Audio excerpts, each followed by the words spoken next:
Hey everyone, so I decided to do my presentation on cultural materialism, which I believe was in week 7, so we got a little bit of exposure to that. It was really interesting, this idea that material and other observable things um, can kind of speak of what a society is and how it functions and things like that. Um, and that's coming from me, and I'm an anthropology major, hopefully emphasizing in archaeology. So it was just really interesting that um, someone else in or someone in cultural anthropology kind of believes that same notion as well. So I kind of wanted to dig into that a little bit in my paper as well as in my presentation. So, yep. So, as a quick refresher, cultural materialism consists of three kind of levels of society. You have the infrastructure, the structure, and the superstructure.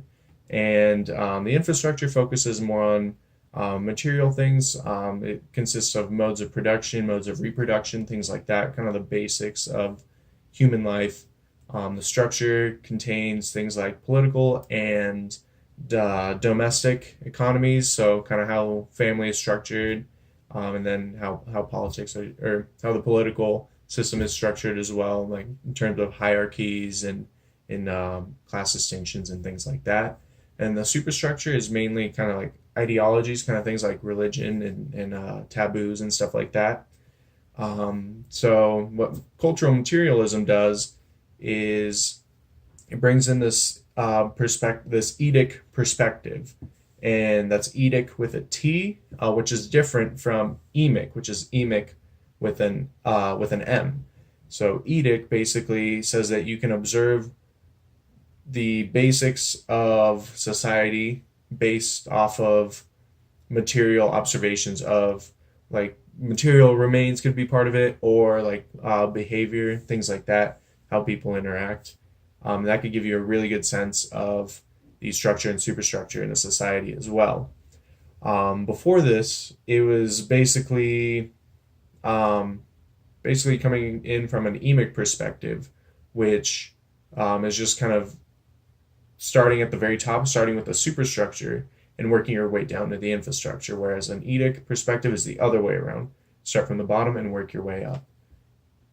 So the steps I took to complete this assignment was basically just a lot of reading. I started out with sites like Wikipedia, and there's another one. There was by this one university that I can't remember. I have it somewhere, but basically it was like a big list of different ideas. So I kind of read through a couple, finally settling on cultural materialism. And I kind of started with kind of things that they had to say. They also had some links to some other outside readings and related articles and stuff like that. So I definitely checked those out. I also checked out the Marx article from week 7, I believe. And that's kind of where I started, and I kept just reading about it, kind of like making connections and things like that, seeing how people reviewed Mark, or not Mark's works, but Harris's work. So I just kind of saw how the anthropological community received that. So yeah, that was a lot of help. It kind of helped me see, or Harris helped me see all the good things because obviously he praises his own work, but from others I could see kind of the problems with it as well. So I got a nice split. So that was really cool with helping me develop my own opinion. So what I'm going to be focusing on is how Harris influenced anthropology in the future after his time, as well as kind of what he was met with during his time while he was still writing on his beliefs of cultural materialism. The first point that I want to make is that Friedman, which reviewed Harris's work, criticized him that he didn't quite understand what Marx was saying and therefore kind of distorted the truth. So I have a quote here, I'm going to read it. By assuming that Marx and Engels were basically cultural materialists, he is able to dismiss as confusion on their part any notions which do not conform to his own views.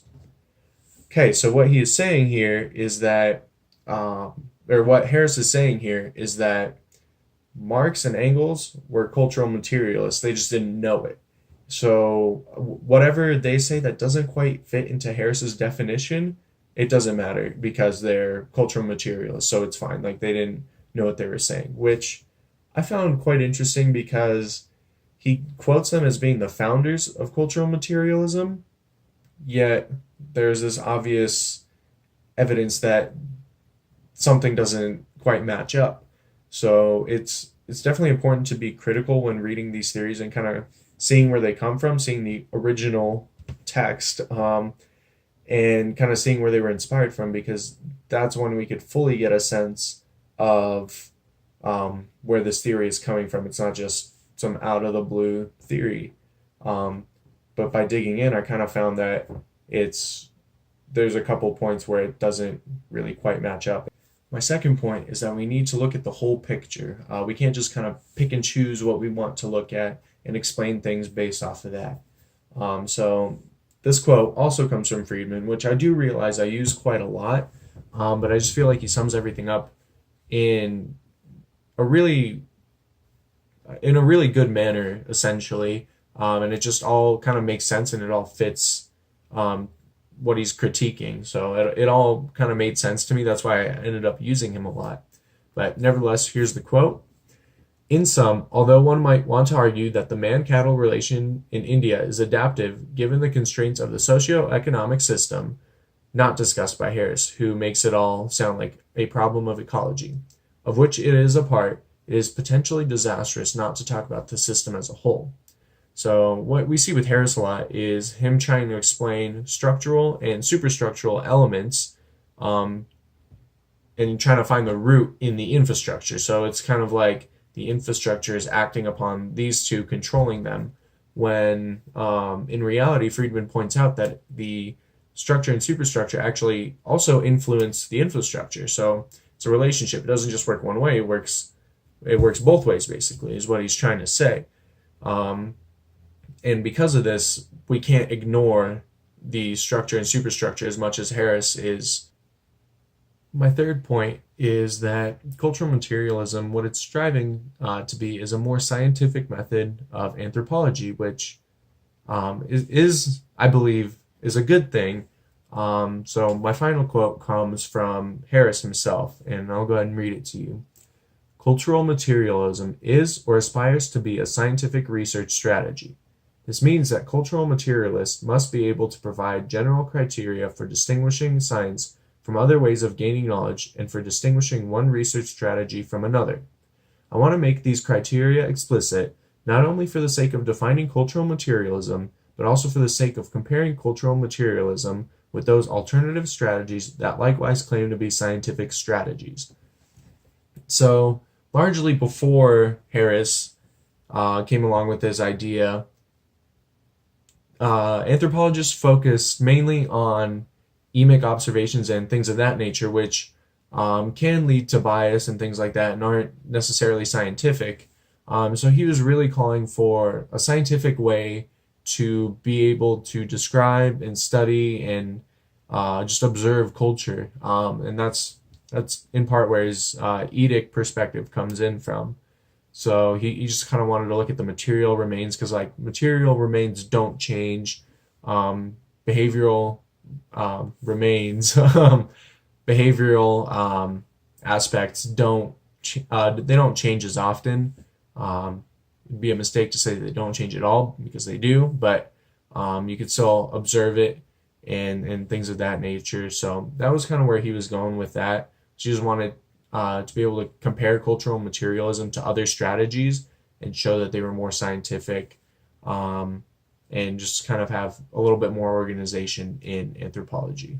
So Harris was met with a little bit of criticism about his method, about it being too simplistic or misinterpreting Marx or something like that. But in the end, it was still a valid approach to try to apply the scientific method to anthropology, because then it would strengthen that movement. It would kind of give anthropology a more respected kind of image. It's not just people writing down observations, bias and all that stuff. But instead, they were becoming more and more like the scientific method, where you hypothesis and all that. You have conclusions and things like that, things of that nature, based on hard evidence versus just observations.